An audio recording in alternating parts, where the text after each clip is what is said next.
Bismillahirrahmanirrahim. Assalamualaikum warahmatullahi wabarakatuh. Alhamdulillah. Alhamdulillah wassalatu wassalamu ala Rasulillah wa ala alihi wa ashabihi wa man tabi'ahum bi ihsan ila yaumiddin. Amma ba'd. Ikhwani fiddin wa akhwati fillah, azanallahu wa iyyakum.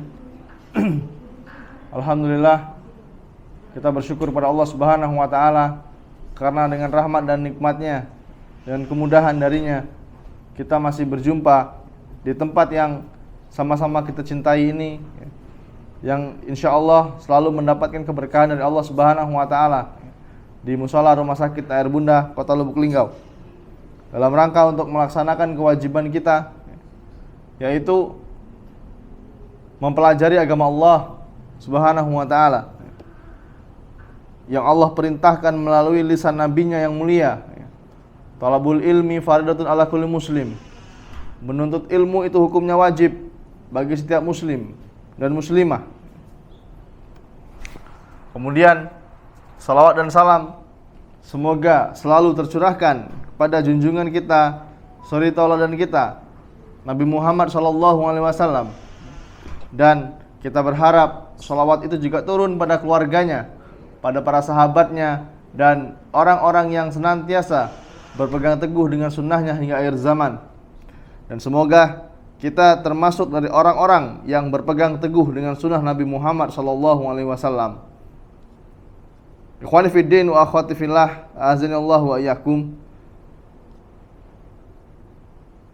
Pada kesempatan sore hari yang berbahagia ini, insyaallah ta'ala kita akan melanjutkan pelajaran kita tentang kitab Tauhid yang ditulis oleh Syekh Muhammad At-Tamimi rahimallahu ta'ala. Kemudian kitab ini disyarah atau dijelaskan kembali oleh Syekh Shalih Fauzan hafizallahu ta'ala, semoga Allah menjaganya. Dan alhamdulillah kita masuk atau sudah masuk tentang bab yang di sini Syekh menyebutkan babu majaa fi dzabhi li ghairillah. Bab tentang menyembelih binatang untuk selain Allah. Mungkin sebagian dari kita menganggap yang namanya menyembelih itu sesuatu yang biasa, sesuatu yang biasa. Akan tetapi ternyata dalam Islam menyembelih itu adalah perkara yang sangat besar, ikhwan. Karena di dalamnya terdapat perkara mengalirkan darah, memutuskan nyawa. Dan ini termasuk perkara yang besar. Dan perkara yang besar ini digandengkan oleh Allah Subhanahu wa taala dengan salat, yang menunjukkan bahwa perkara ini perkara yang besar. Di sini Syekh Muhammad At-Tamimi rahimallahu taala membawakan 4 dalil. Dan kemarin sudah masuk dalil yang kedua kalau tidak salah. Tapi tidak apa-apa, kita akan murojaah sambil murojaah. Kenapa tadi saya katakan di sini Syekh menuliskan menyembelih digandengkan dengan salat? Karena Allah Subhanahu wa taala berfirman seperti yang dituliskan oleh Syekh Muhammad At-Tamimi rahimallahu taala. Wa qaulillahi ta'ala.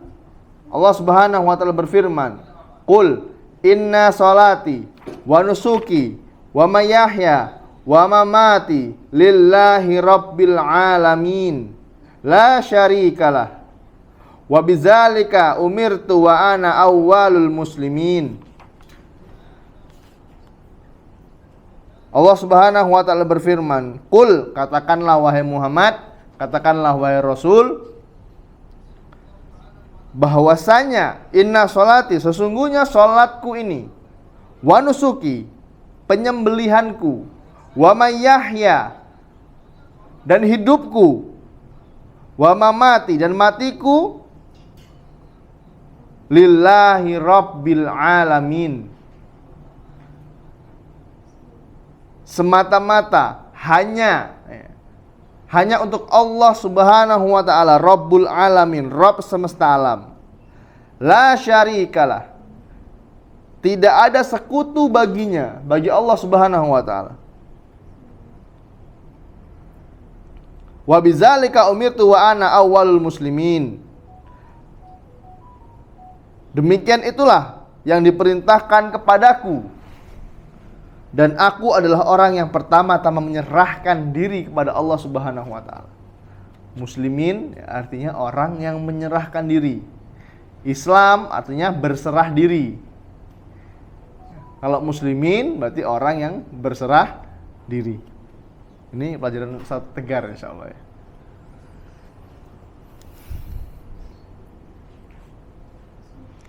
Dalam ayat ini ya, Allah Subhanahu wa taala dalam ayat ini menunjukkan bahwasanya menyembelih selain untuk Allah Subhanahu wa taala merupakan perbuatan dosa yang sangat besar. Menyembelih kepada untuk selain Allah. Dosa ya, termasuk dosa menyekutukan Allah, menjadikan Allah sebagai tandingan. Karena apa? Menyembelih itu hanya dikhususkan untuk Allah. Untuk perinciannya nanti insya Allah akan ada di belakang ya.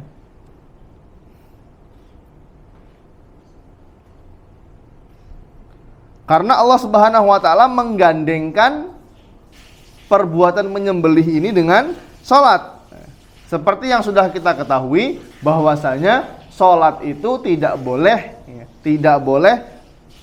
ditujukan untuk selain Allah. Begitu juga dengan menyembelih, tidak boleh ditujukan untuk selain Allah.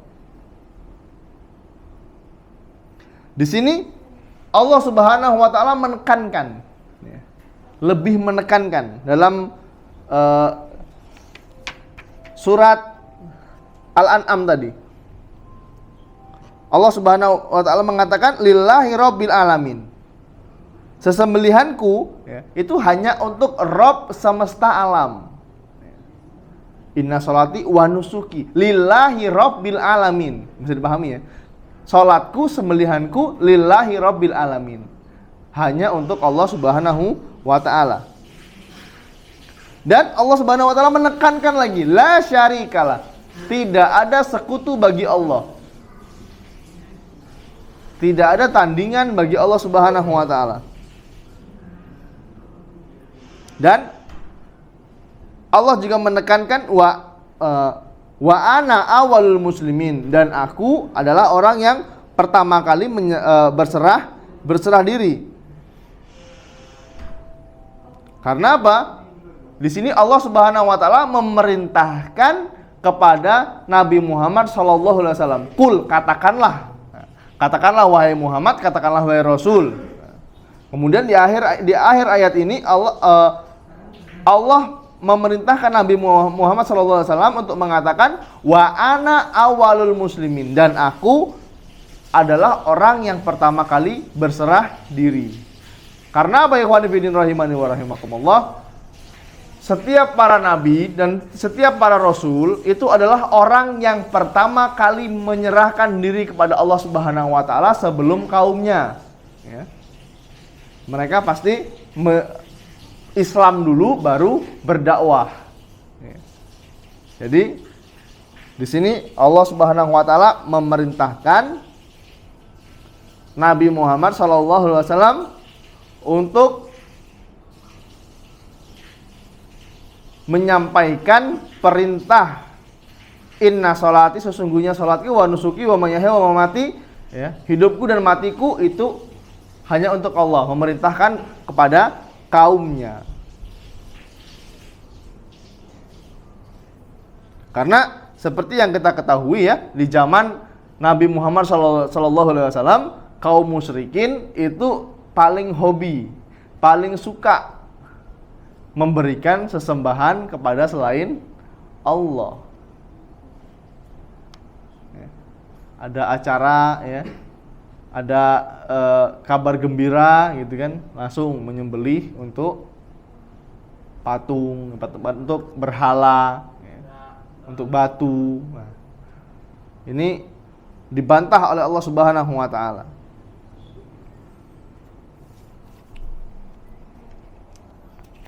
Bismillah.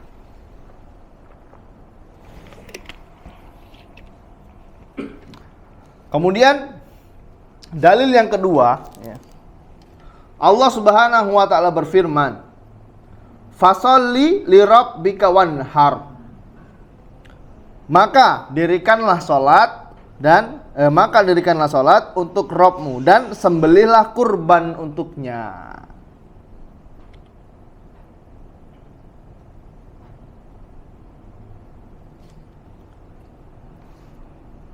Di sini ya, dalil ini menunjukkan bahwa Allah Subhanahu wa taala menggandengkan antara perintah salat dan perintah untuk menyembelih. Menyembelih untuk siapa? Ditujukan untuk Allah Subhanahu wa taala. Kemudian ada perkataan atau pendapat Ibnu Taimiyah rahimallahu taala. Beliau mengatakan Allah memerintahkan Nabi untuk menggabungkan antara dua ibadah yang besar, yaitu sholat dan menyembelih, di mana keduanya merupakan tanda kedekatan, ya. Tanda kedekatan, ketawaduan, kebutuhan kepada Allah Subhanahu wa taala, tanda bahwa dia itu sesuatu yang fakir, dia membutuhkan Allah Subhanahu wa taala. Kemudian merupakan tanda bahwa dia berprasangka baik, husnuzon kepada Allah Subhanahu wa taala.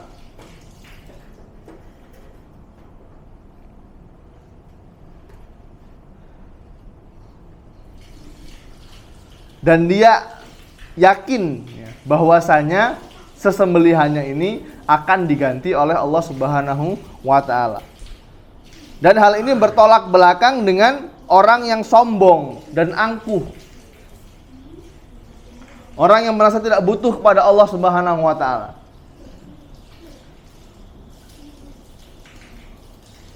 Dia merasa tidak perlu sholat, apalagi kurban. Dianggapnya kurban ini ibadah setahun sekali. Coba antum kalau main ke kampung-kampung, ya, mereka masih berpendapat bahwa yang namanya kurban itu ya saya sudah pernah gitu loh. Kurban ini cukup dilakukan seumur hidup sekali. Padahal Allah Subhanahu wa taala memerintahkan fasholli li rabbika wanhar. Salat itu minimal sehari berapa kali? 5 kali minimal, ya. Belum lagi tambah salat-salat sunnah yang lainnya, ya. Seperti yang kita ketahui ya kawan. Perlu diketahui bahwa dalam Islam ini ada ibadah harian, ada ibadah pekanan, ada ibadah bulanan, ada ibadah tahunan, ada ibadah yang seumur hidup sekali. Seperti apa? Ibadah harian, sholat 5 waktu. Ibadah pekanan, sholat Jumat. Ibadah bulanan, apa ibadah bulanan? Puasa yaumul bid. Ibadah tahunan, kurban, sholat idul fitri, sholat id, ya, itu termasuk ibadah tahunan. Dan tiap tahun harus diulang-ulang. Dan orang yang sombong ini, kawan, dia merasa nggak butuh. Buat apa saya sholat? Ngabisin waktu saya, katanya. Sampai berani meninggalkan atau meninggalkan sholat. Karena apa? Takut rezekinya berkurang.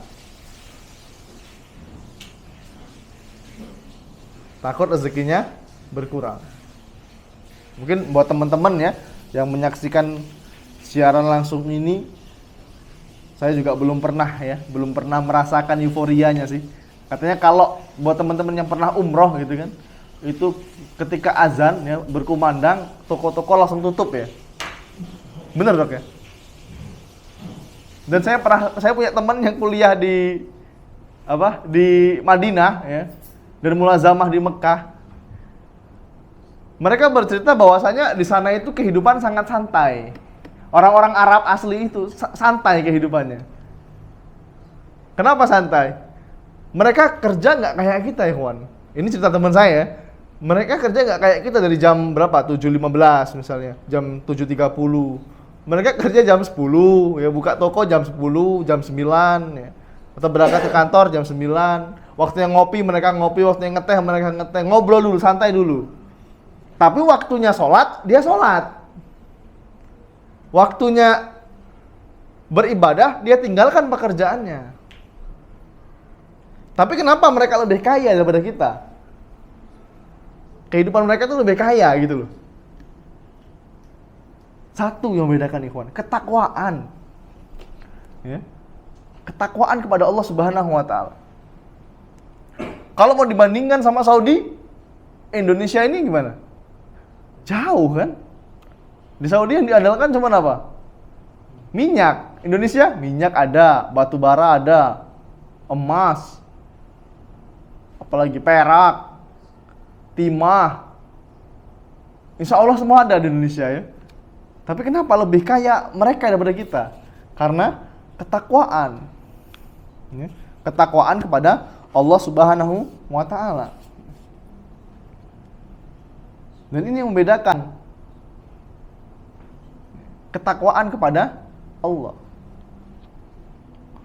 Jadi sangat miris ya kalau ada orang yang berani meninggalkan sholat gitu kan, hanya karena pekerjaan.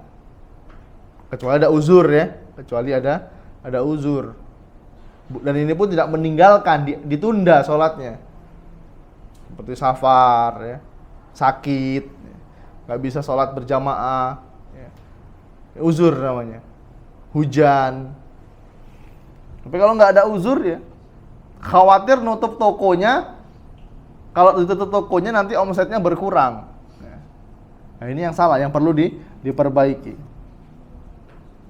Orang seperti ini dia merasa tidak butuh kepada Allah.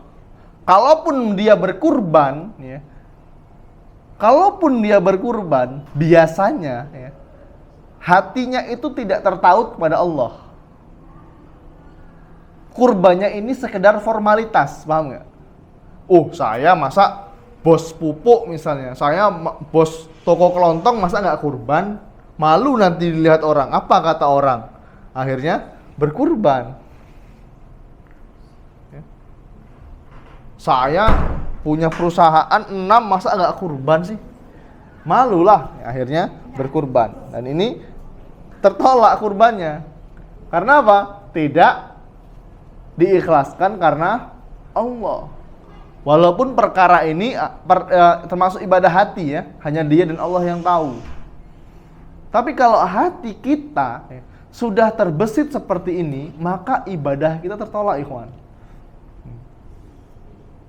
Kenapa bisa demikian? Masih ingat pelajaran kita tentang syarat diterimanya ibadah? Apa syarat diterima ibadah? Ikhlas dan mengikuti sunnah Nabi Muhammad SAW, mutaba'ah. Diulang-ulang tadi bahwasanya kurban ini ibadah yang sangat besar, menyembelih ibadah yang sangat besar di sisi Allah Subhanahu wa taala. Kalau ibadahnya tidak ditujukan kepada Allah, maka ibadahnya tertolak. Ini ikhlas ini, ikhwan. Ini perkara yang paling berat. Perkara yang paling berat. Jangankan mau apa ya? Belajar untuk ikhlas. Kita menyembunyikan ibadah yang kita lakukan ini ya di depan makhluk itu berat rasanya. Walaupun ada beberapa ya. Kita punya teman tahu-tahu transfer gitu kan, tahu-tahu ngasih amplop tapi nggak tahu buat apa. Yang penting Afwan tolong bagikan, Afwan salurkan ke masjid sana ya. Dari siapa nggak tahu, nggak usah disebut namanya, Allah sudah tahu kok. Walaupun kalau mau disebutkan ya di masjid misalnya sebelum sholat Jumat ya biasanya, Bapak Fulan ya, Haji Dimas misalnya bersedekah semen 50 sak, mau disebutkan nggak apa-apa, monggo silahkan. Walaupun yang paling utama itu disembunyikan. Tapi kalau kita mau beribadah takut riya. Nah, ini sebenarnya hari Jumat pembahasannya. Mau ibadah tapi takut riya. Ini sudah riya duluan. Enggak mau aku kurban di masjid lu. Kenapa, Pak? Agak disebut nama aku. Aku ini cuma nak jago hati, bae. Padahal dia sudah riya duluan. Kalau niatnya mau kurban di masjid A misalnya, monggo silahkan. Kalau mau disebutkan namanya nggak apa-apa.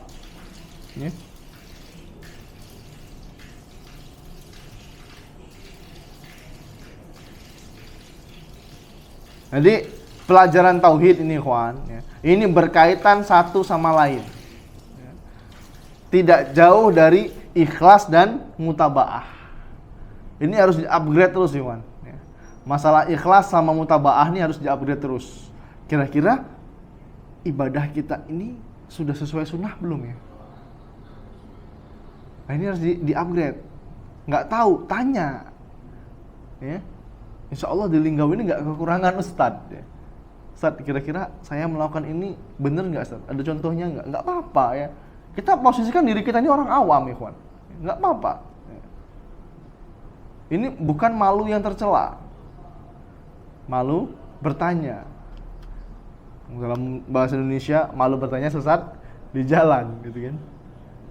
Kalau kita merasa ibadah kita ini belum sesuai, ya, maka kita harus bertanya, belajar. Seperti itu.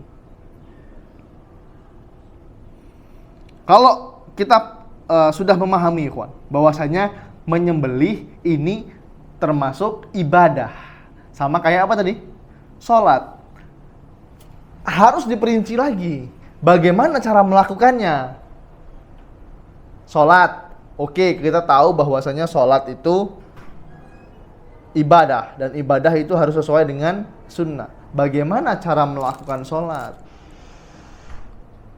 Sudah khatam Ustaz dulu dari kecil, dari SD sudah diajari cara sholat. Betul, ya, nggak salah. Tapi perlu diperinci lagi. Yang diajarkan itu sahih apa enggak? Ya. Kalau kita nggak belajar, ikhwan, kita nggak tahu fikih masbuk. Ya. Fikih masbuk, orang yang ketinggalan sholat. Coba antum perhatikan kalau yang hampir 5 waktu sholat di musola, ya. Pasti ada saudara-saudara kita yang terlambat sholatnya. Dan mereka pasti kebingungan. Ada beberapa saudara-saudara kita yang kebingungan. Gimana ini sholatnya? Apa mau bermakmum sama yang masbuk juga, atau bikin jamaah sendiri? Akhirnya apa? Bikin jamaah sendiri mereka.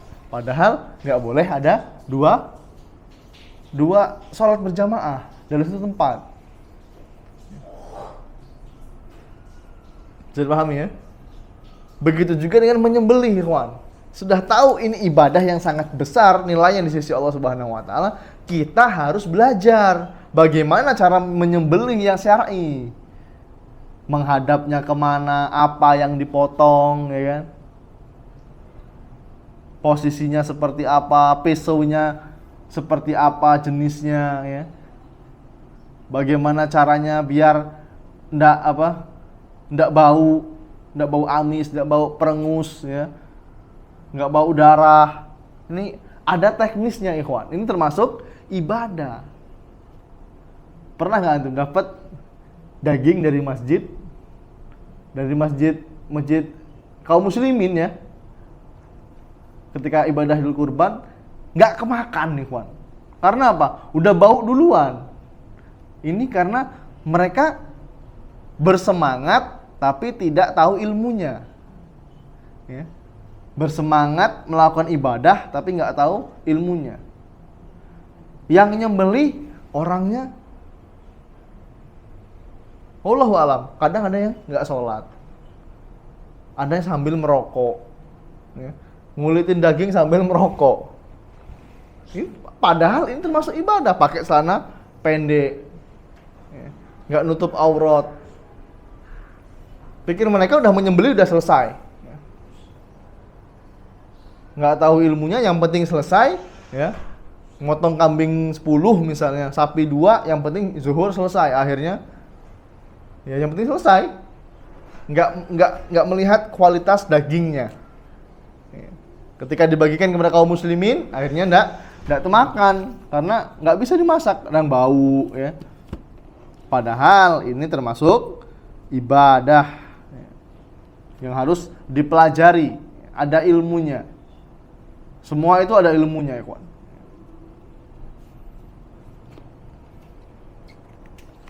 Bismillah.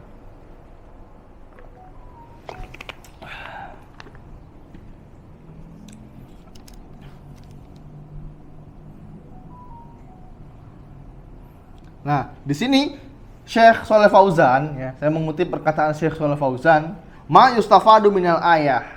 Apa yang dapat diambil dari ayat ini?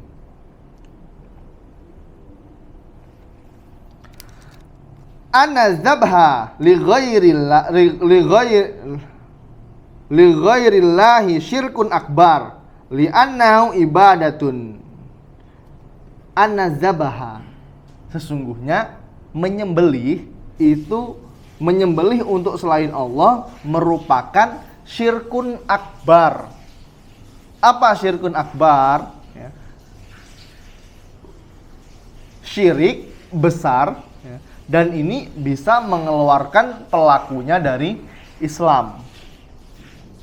Syirik besar itu dapat mengeluarkan pelakunya dari Islam. Jadi kita harus merubah mindset, ikhwan. Jangan kaku dengan dengan kalimat syirik. Karena ini adalah tujuan dakwah kita, memperingatkan kaum muslimin, ya, agar tidak terjatuh pada perbuatan kesyirikan. An-nazabaha li ghairillahi syirkun akbar. Sesungguhnya menyembelih hewan untuk selain Allah merupakan perbuatan syirik besar. Li'annahu ibadatun. Karena apa? Karena dia ini termasuk dari ibadah. Dan ibadah tidak boleh ditujukan pada selain Allah. Wa saraful ibadati li ghairillahi syirkun akbar. Dan memalingkan ibadah untuk selain Allah merupakan perbuatan syirik besar.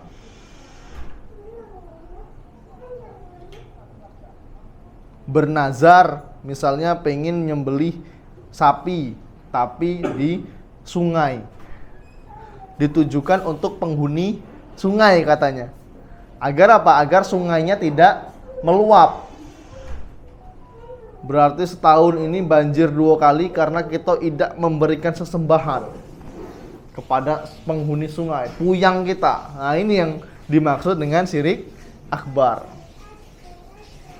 Dikhususkan tanggal sekian, ditujukan satu waktu khusus untuk menyembelih.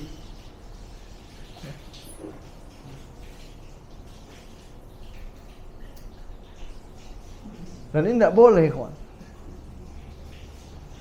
Ustaz, kalau misalnya ada keluarga, orang tua yang masih melakukan, gimana, Ustaz? Tugas kita hanya mengingatkan. Kalau mereka mau atau tidak mau, itu urusan dia sama Allah. Tugas kita hanya mengingatkan, bukan merubah.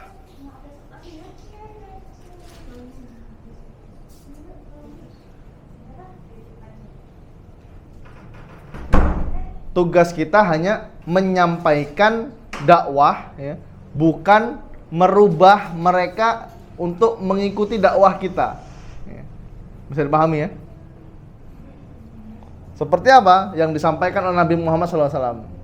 Man ra'a minkum munkaron falyughayyir biyadihi. Fa illam yastati fa bilisanihi. Fa illam yastati fa biqalbihi wa huwa adful iman. Kalau kalian melihat kemungkaran, kemaksiatan, rubah pakai tangan kalian, ikhwan. Kata Nabi Muhammad SAW. Fa illam yastati, kalau kamu nggak mampu, fa bilisanihi, rubah dengan lisan kalian. Diperingatkan. Fa illam yastati fa biqalbihi. Kalau nggak mampu, ingkari pakai hati kalian. Wa huwa adful iman, dan itu adalah selemah-lemahnya iman. Kalau kita penguasa, ya, kita misalnya direktur, kita misalnya komisaris suatu perusahaan, lihat anak buah kita ini melakukan kesyirikan, wajib bagi kita untuk merubahnya. Atau wajib ketika bawahan kita, orang yang dalam tanggungan kita, mereka melakukan kemaksiatan kepada Allah Subhanahu wa taala, kita wajib untuk merubah. Kalau nggak mampu gimana, Ustaz? Kita udah mengingatkan tapi dia nggak mau.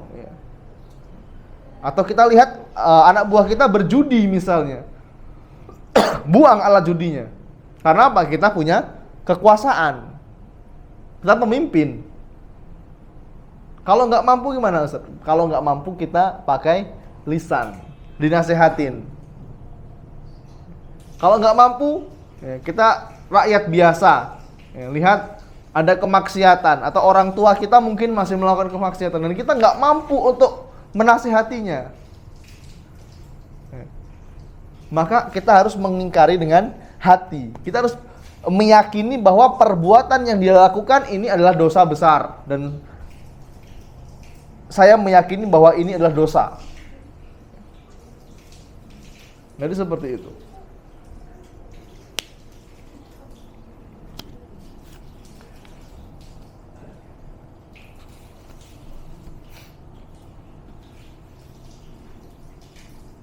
Kemudian kata Syekh Shalal Fauzan, anna salata wa zabaha min a'zamil ibadati. Sesungguhnya salat dan menyembelih termasuk ibadah yang sangat a'zam, yang sangat besar.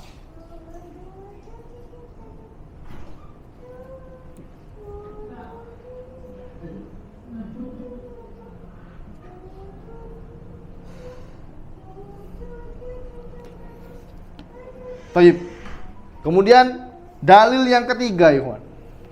Dalil yang ketiga, qala mu'allif rahimallahu taala, berkata penulis, semoga Allah merahmatinya, an Ali ibn Abi Thalib, dari sahabat yang mulia Ali bin Abi Thalib radhiyallahu an. Dia berkata, qala hadatsani Rasulullah sallallahu alaihi wasallam bi arba'i kalimatin. Rasulullah sallallahu alaihi wasallam bersabda kepadaku, kata Ali bin Abi Thalib, tentang empat perkara. La'anallahu man zabaha li ghairillah. Allah melaknat orang-orang yang menyembelih binatang bukan karena Allah. Wa la'anallahu man la'ana walidayhi. Allah melaknat orang-orang yang melaknat kedua orang tuanya. Wa la'anallahu man awala muhdisan. Allah melaknat orang-orang yang melindungi orang yang berbuat kejahatan. Wa la'anallahu la'anallahu man ghayyara manara ardi. Dan Allah melaknat orang yang merubah tanda batas tanah. Nah, ini perkara yang menurut kita biasa, ya. Kita punya tanah nih 20 kali 20 meter, ya, sebelahan sama orang, ya. Tahun pertama geser dikit lah, semeter.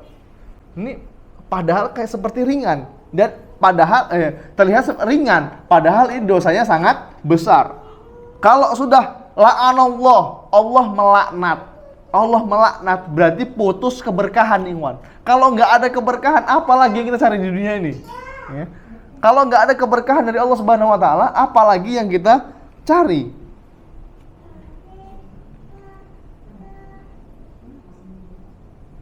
Di sini kita lebih fokus untuk membahas tentang menyembelih ya.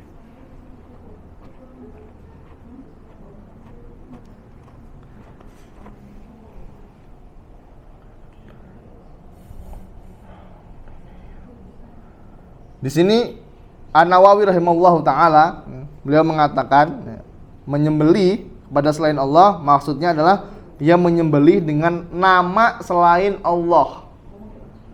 Seperti seseorang yang menyembelih dengan nama berhala atau nabi Musa, Nabi Isa, Ka'bah ya, atau yang semisalnya. Bukan ketika dia menyembelih hewannya dari baringan, di stretching ya, bukan menyebutkan bismillahi Allahu Akbar, tapi menyebut nama puyangnya, nama mbahnya atau nama berhala misalnya. Ya. Nah, ini nggak boleh. Dan sembelihannya tidak halal.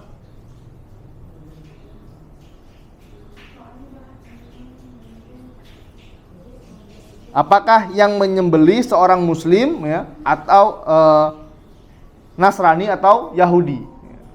Walaupun yang menyembelih ini seorang muslim, Yahudi atau Nasrani ya, tapi kalau tidak menyebut nama Allah maka dia haram.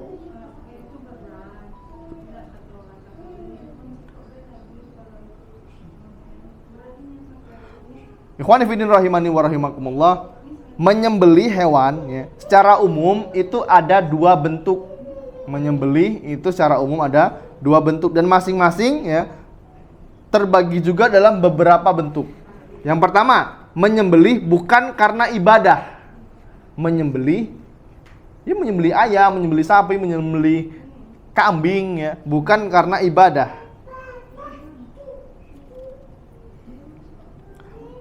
Tapi karena ingin memakan dagingnya. Setiap hari insya Allah daging sapi nggak kekurangan di Linggau ya, di pasar ada terus. Dia menyembelih bukan karena ibadah, tapi karena ingin memakan dagingnya, atau karena ingin memuliakan tamu. Kalau antum punya ayam 100 ekor ya, ada sohib antum datang ke rumah ya, potongkan 1 ekor ya, insya Allah nggak rugi. Aman ya.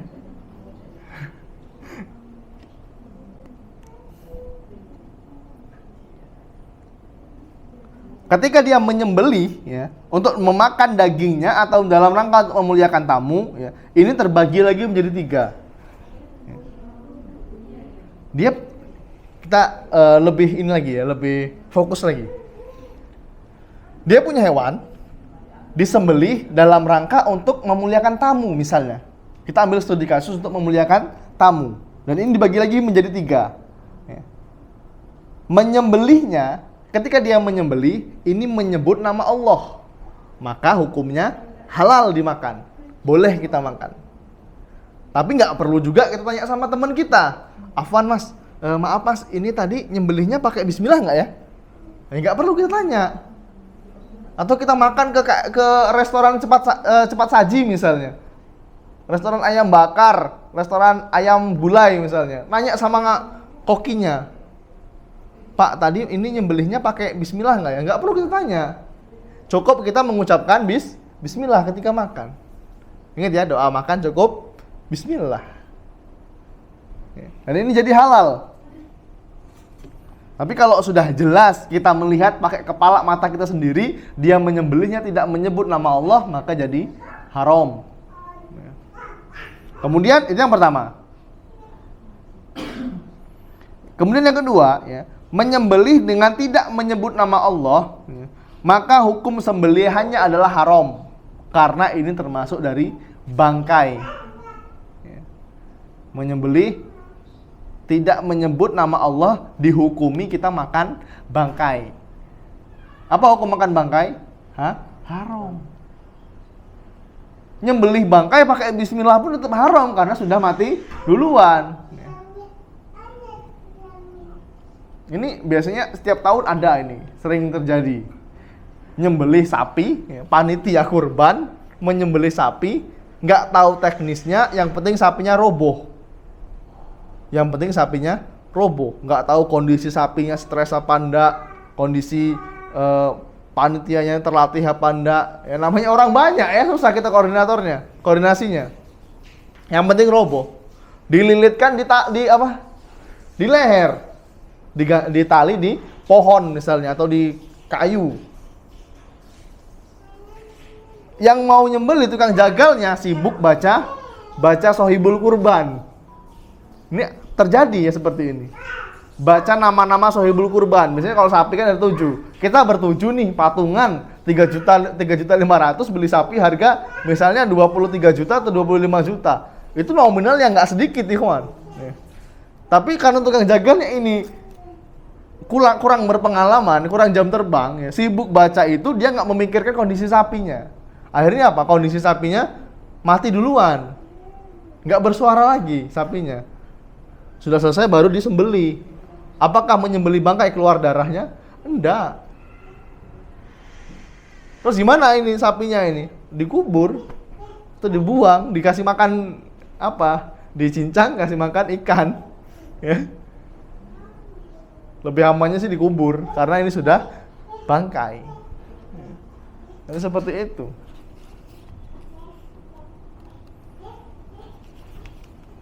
Kemudian menyembelih dengan menyebut nama ya, selain nama Allah.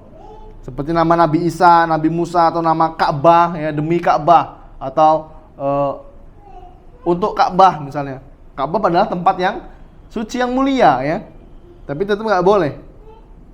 Maka yang menyembelih ini juga haram. Seperti orang yang bersumpah menggunakan nama selain Allah, nggak boleh. Itu yang pertama tadi apa? Menyembelih bukan karena ibadah, tapi untuk diambil dagingnya atau untuk dalam rangka menyambut tamu. Yang kedua, ya, menyembelih dalam bentuk ibadah. Pada dasarnya tujuan utamanya bukan untuk makan dagingnya. Kita berkurban tujuannya bukan mau makan daging.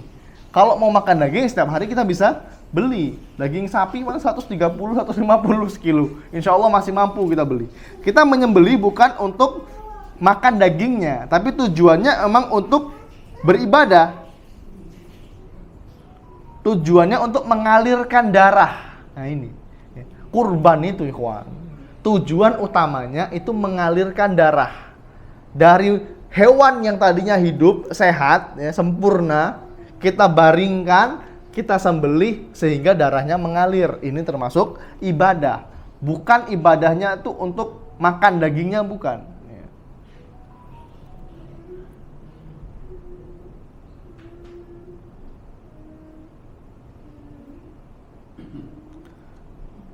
Melakukan ibadah ini ya, niat hatinya itu dalam rangka untuk mengagungkan ibadah.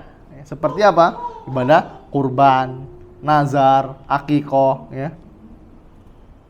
Ini boleh atau sangat dianjurkan.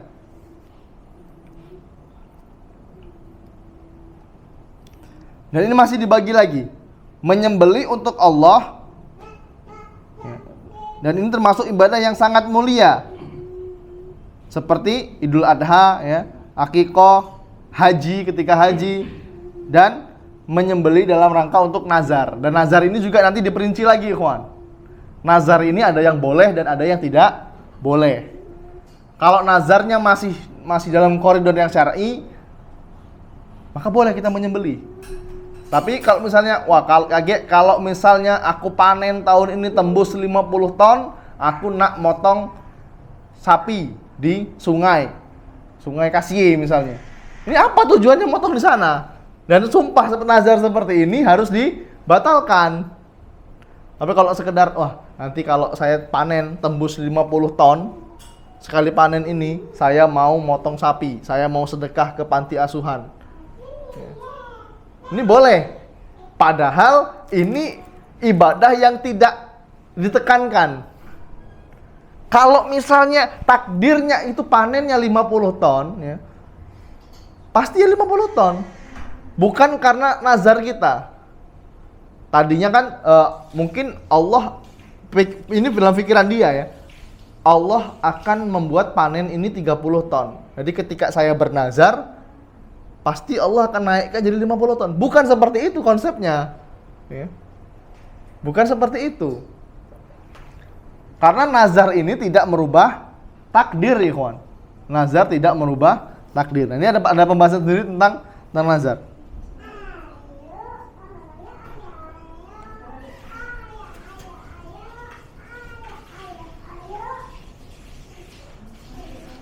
Baik, kita selesaikan saja bab tentang penyembelihan ini. Kemudian dalil yang terakhir, dalil yang keempat.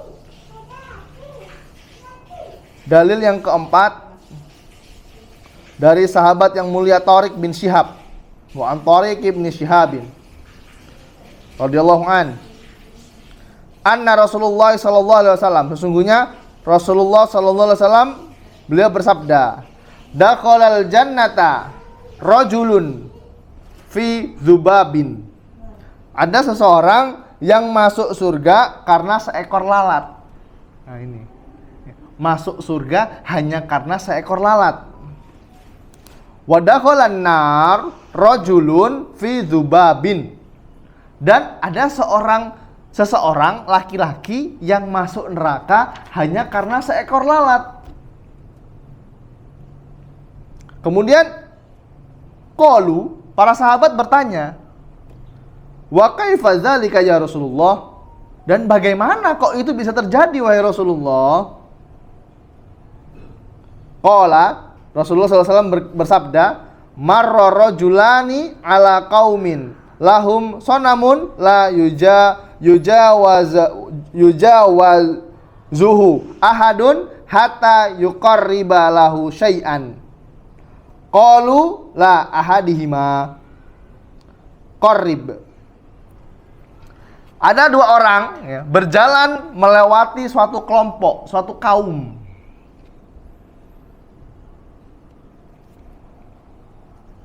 Suatu kaum yang dia memiliki berhala, memiliki patung. Yang mana tidak boleh seseorang pun melewati kecuali memberikan sesembahan binatang, sembelihan binatang.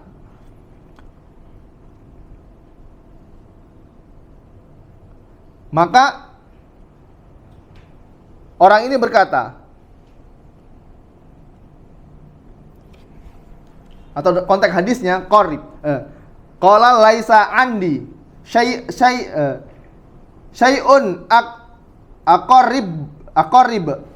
Qalu qarib walau dzubaban.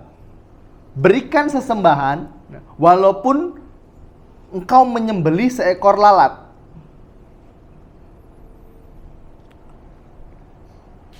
Faqarraba dzubaban fadakhalu sabilahu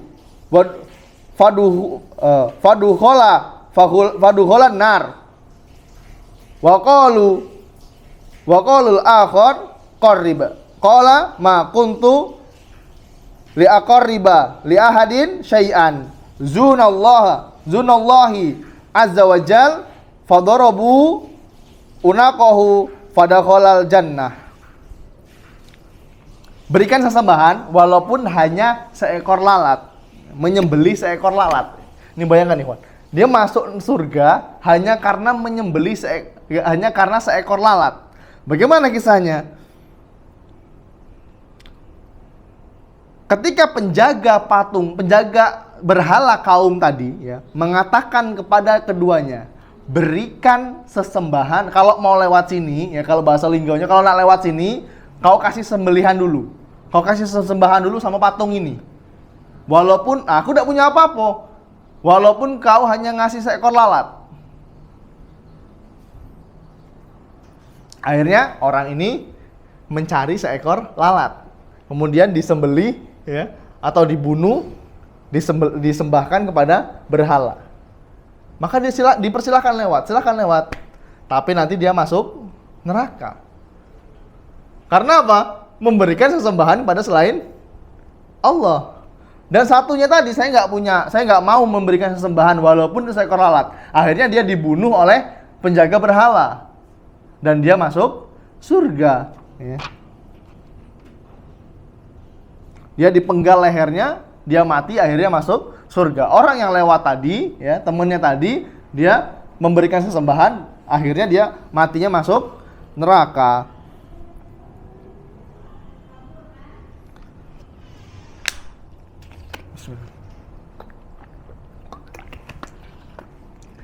Faedah dari hadis yang mulia ini, ya, di antaranya adalah yang menjadi patokan, ya, bukanlah sebesar apa yang kita persembahkan, bukan sebesar jenisnya, besarnya sesembahan yang kita berikan kepada berhala, akan tetapi kedudukan hati untuk bertakarrub, mendekatkan diri kepada Allah Subhanahu wa taala dan mendekatkan diri kepada berhala tersebut. Meskipun dia hanya seekor lalat. Jadi nggak harus pakai kambing, sapi, ya, kerbau, nggak harus seperti itu. Gara-gara lalat pun dia bisa masuk neraka dan bisa terjatuh pada perkara syirik besar. Yang membedakan itu adalah hatinya, ikhwan. Kalaupun dia menyembelih seekor kelinci, ya, seekor kelinci tapi ditujukan untuk penghuni Sungai Kasie misalnya, atau Sungai Kelingi, atau Sungai Lakitan, agar sungainya nggak meluap, agar nggak banjir, maka dia sudah termasuk pada perkara kesyirikan. Bukan besar kecilnya, ya, tapi ketautan hati dia terhadap perbuatannya.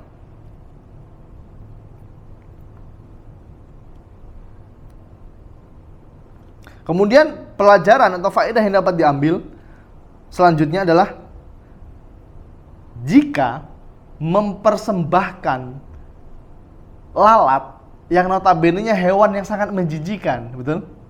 Hewan jelek, menjijikan, itu bisa masuk neraka, ya.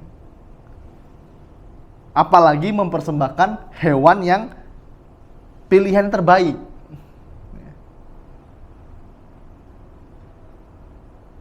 Karena lalat yang hewan menjijikkan ini aja kita bisa masuk neraka, apalagi mau memberikan sesembahan kok harus cari yang terbaik. Momennya pas Idul Adha, pengen cari kambing yang terbaik, yang harga 7 juta, 8 jutaan, besar, tapi motongnya di kuburan misalnya, atau di pohon keramat. Dan ini gak boleh, kawan.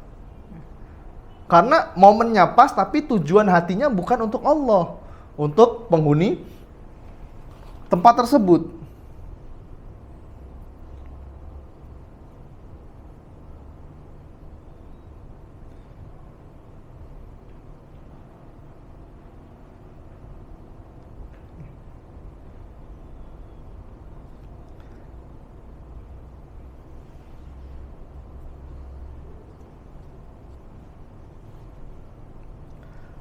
Ikhwan fillah rahimani wa rahimakumullah, untuk mengakhiri perjumpaan kita pada bab menyembelih untuk selain Allah, ya, kita akan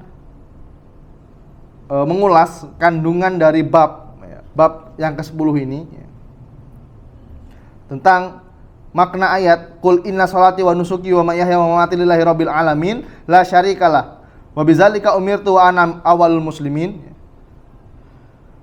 Hal ini menunjukkan, ya, kita murojaah lagi, kita mengingatkan hati kita, ya, bahwasanya sholat, sembelihan, hidup dan mati kita itu hanya ditujukan untuk Allah Subhanahu wa taala. Kita diciptakan bukan untuk bekerja. Kita diciptakan bukan untuk bermain-main, tapi untuk beribadah kepada Allah Subhanahu wa taala. Allah Subhanahu wa taala berfirman dalam surah Az-Zariyat ayat 56.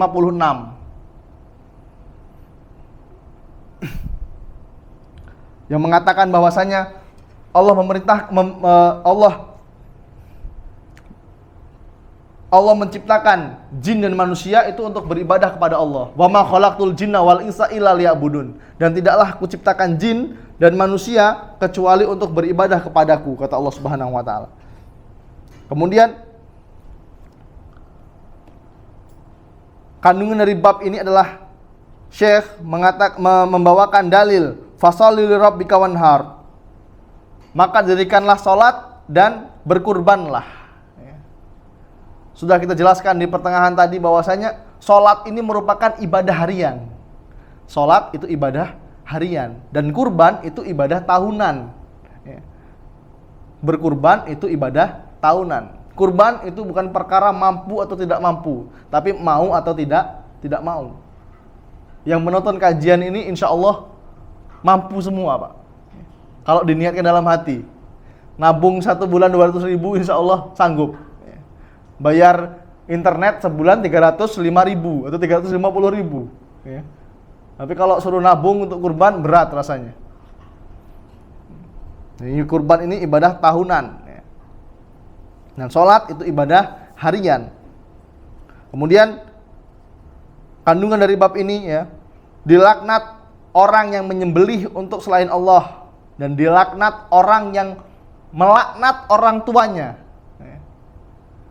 Mungkin bagi teman-teman ya yang menyimak kajian ini dulu pernah melawan sama orang tuanya ya, darah mudanya masih bergejolak ya. Sekarang kalau orang tuanya masih hidup, segera temuin, telepon ya, minta maaf. Ya. Mungkin mereka ada nggak ridho sama kita dulu. Ya. Melaknat itu bukan berarti mencaci maki orang tua, enggak. Menggerutu ya. Ini termasuk dosa besar. Apalagi sampai terucap kalimat laknat. Dasar ibu nggak tahu diri, dasar. Waduh.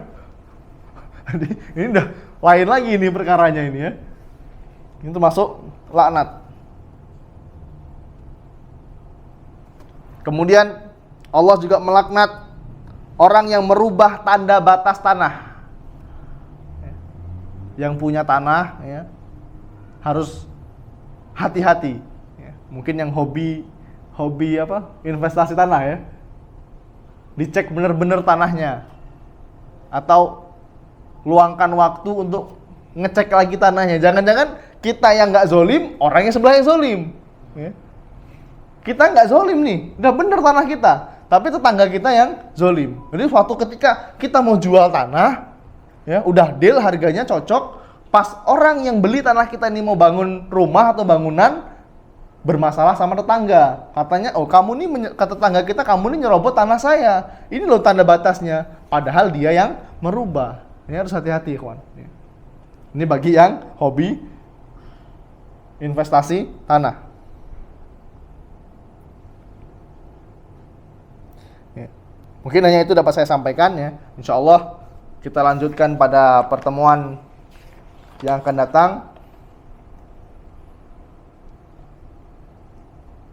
Ustaz, Ya. boleh nanya Ustaz? Masya Allah. Kalau saya bisa jawab, insya Allah saya jawab, Pak. Ini kasus di perusahaan saya Ustaz. Kebetulan di perusahaan saya ini bekerjanya di daerah yang agak pedalaman. Nah, di masyarakat tersebut memang Muslim. Cuma ketika kita mau buka area tersebut, mereka selalu menganggap, tolong kami didanain dong untuk nyembeli kerbau atau sapi gitu, supaya di sini nanti bakal aman lah, nggak ada kecelakaan, bla bla bla. Nah itu hukum perusahaan yang membiayai gimana ya Ustaz? Terus dari sana akhirnya kayak gimana Ustaz? Ini siapa di perusahaan saya Ustaz? Masya Allah. Berat itu. Sebenarnya ya, tidak boleh Pak, tidak boleh membantu, karena ini termasuk ta'awun, tolong menolong dalam kemaksiatan. Ini tetap tidak boleh. Kalau pendapat yang saya pegang, ini bukan pendapat saya ya, pendapat yang saya pegang, karena kita belum berhak untuk berfatwa. Ini tidak boleh, karena termasuk tolong menolong dalam kemaksiatan. Apalagi ini menyangkut penyembelihan. Jadi kita kerja di perusahaan, mau buka jalan lah misalnya, buka jalan, kita mau ngaspal jalan ini. Orang-orang kampung minta dana ke kita, ke perusahaan. Pak, tolong dong minta uang lah 30 juta, kita mau potong kerbau di sini, misalnya seperti itu. Kami studi kasus seperti itu. Apa yang kita lakukan? Jangan dikasih. Tapi kita alihkan. Cak mano Pak, kalau kita potong kerbau, tapi kita makan-makan bae. Tidak usah motong di sini. Gimana Pak? Gitu. Kita kasih opsi. Kita kasih pilihan. Kalau tidak bisa banget gimana? Ya kita sebagai orang yang kerja di situ, gitu kan? Usahakan kita berlepas diri. Ya. Mungkin bisa diarahkan minta pendapat sama bosnya, atasan kita, atau pada rekan kerja kita. Dan kita harus mengingkari seperti hadis yang kalau kita kan minoritas Pak di situ. Kita minoritas. Kita sudah paham nih 1 orang atau 2 orang. Sedangkan teman-teman 70 orang lainnya nggak paham tentang ilmu ini, ya. Berarti kita minoritas. Apa kata Nabi Muhammad SAW? Man ra'a minkum munkaran falyughayyir biyadihi, fa illam yastati fa bilisani, fa illam yastati fa biqalbihi. Kalau kamu melihat kemungkaran, kamu rubah pakai tanganmu. Kalau kamu nggak mampu, pakai lisanmu. Kalau kamu nggak mampu, pakai hatimu. Kalau kita bos di suatu perusahaan, ya aku nggak mau ini ngasih dana ke sini. Kenapa emangnya? Atau kalau kamu ngotot ini mau apa namanya, dana tersebut, ya saya alihkan ke tempat lain, jalan ini, hal seperti itu. Ya, ini kalau kita pemimpinnya. Kalau kita nggak mampu, pakai lisan kita, Pak. Ini Pak termasuk menyembelih untuk selain Allah Pak. Bapak wajib mengingatkan. Kan sudah berilmu nih, sudah tahu ilmunya, wajib mengingatkan kepada kepala sukunya atau kepala adatnya di sana. Pak, kita nego. Pak, ini Pak sudah termasuk perkara besar Pak. Atau pakai bahasa kita sendirilah, bahwasanya ini termasuk menyembelih untuk selain Allah nanti Pak. Bagaimana kalau kita nyembelih, kami yang nyembelih di kota, nanti kita bawa catering, misalnya seperti itu. Kita makan di kampung Pak, di balai desa misalnya, makan sama-sama, undang seluruh warga Pak, kita makan di sini, itu boleh Pak. Ya. Tapi jangan nyembelihnya di sana, atau kepalanya jangan tanam di sana, nggak boleh. Itu pasti. Nah itu pasti, kayaknya pernah saya dapat orderan seperti itu, terus saya tolak gitu kan. Jadi kalau dia masih ngeyel, Pak, saya berlepas diri. Sampaikan kepala adatnya, saya berlepas diri Pak, dengan perbuatan jenengan atau perbuatan Bapak. Dosanya saya nggak mau tanggung Pak. Saya di sini hanya bekerja. Ini wajib menyampaikan. Kalau kita nggak berani menyampaikan, ya udah kita diem aja. Diem tapi hati kita mengingkari. Sudah pahami ya? Terus tiba-tiba kita sebagai pimpinan setuju, tapi karena direksi ini pengen meloloskan proyek itu,